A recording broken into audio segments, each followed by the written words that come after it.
J'espère que tu vas bien. Jour 14. Aujourd'hui, parlons de liberté.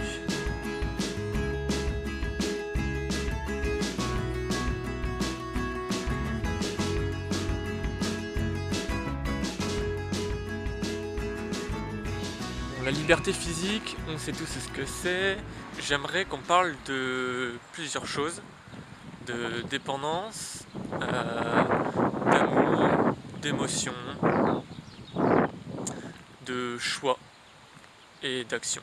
Pour les dépendances, il en existe plusieurs formes, qu'elles soient matérielles ou immatérielles, comme la cigarette, le café, l'alcool, les écrans, les jeux vidéo, la télévision, le téléphone, les réseaux sociaux. Bref, la liste est longue. Toujours est-il que c'est une dépendance dès le moment où je ne choisis pas consciemment de la mettre en action. Ça peut être une mauvaise habitude, mais qui va se transformer en dépendance si j'ai envie d'arrêter de fumer, par exemple, mais que je continue.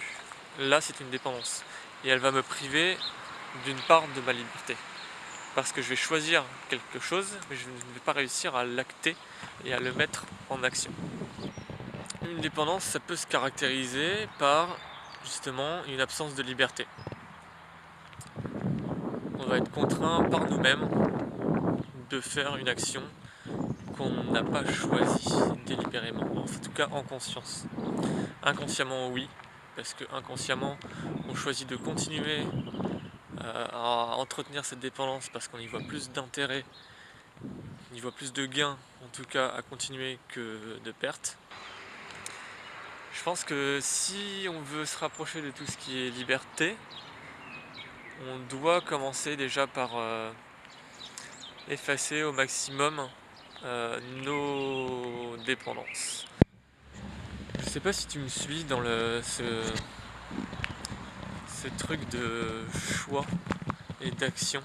Là, je veux bouger le bras droit. Je bouge le bras droit, je suis libre de bouger mon bras droit. Si je veux toucher mon nez avec mon coude, j'essaye, ça rien ne m'en empêche, je suis libre d'essayer. Par contre, ça va bloquer.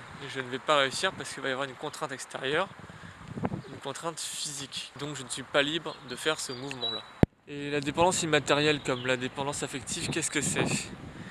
Est-ce que c'est pas le fait de vouloir choisir de se séparer par exemple de quelqu'un, que ce soit physiquement ou émotionnellement,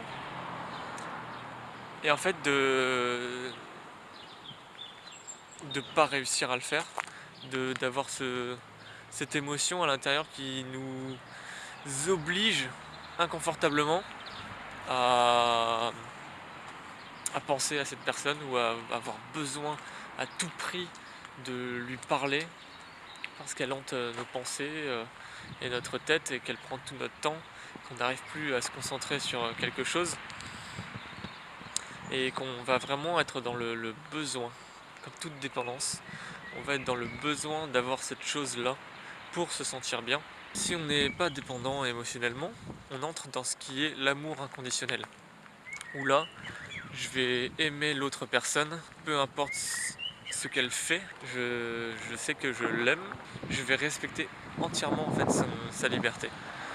Et je vais être libre moi-même, enfin je vais me sentir libre moi-même également, d'être qui je suis, de ressentir ce que je ressens. L'amour inconditionnel te permet donc de vivre en totale liberté.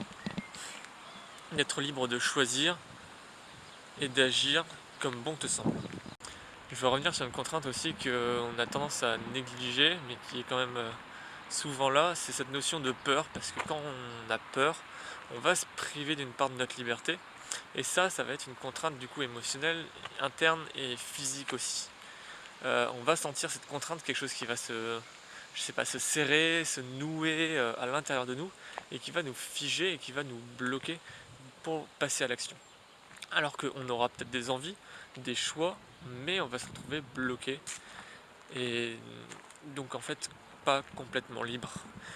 Et petit à petit on va se rendre compte de ça et de pouvoir s'en rendre compte, de pouvoir observer ces blocages là, on va pouvoir ensuite les débloquer pour accéder à davantage de liberté. J'ai envie de finir avec une citation de Nelson Mandela qui dit que être libre, c'est vivre d'une façon qui renforce et respecte la liberté des autres. À méditer. Sur ce, prends soin de toi. On se retrouve demain pour parler de l'ambition.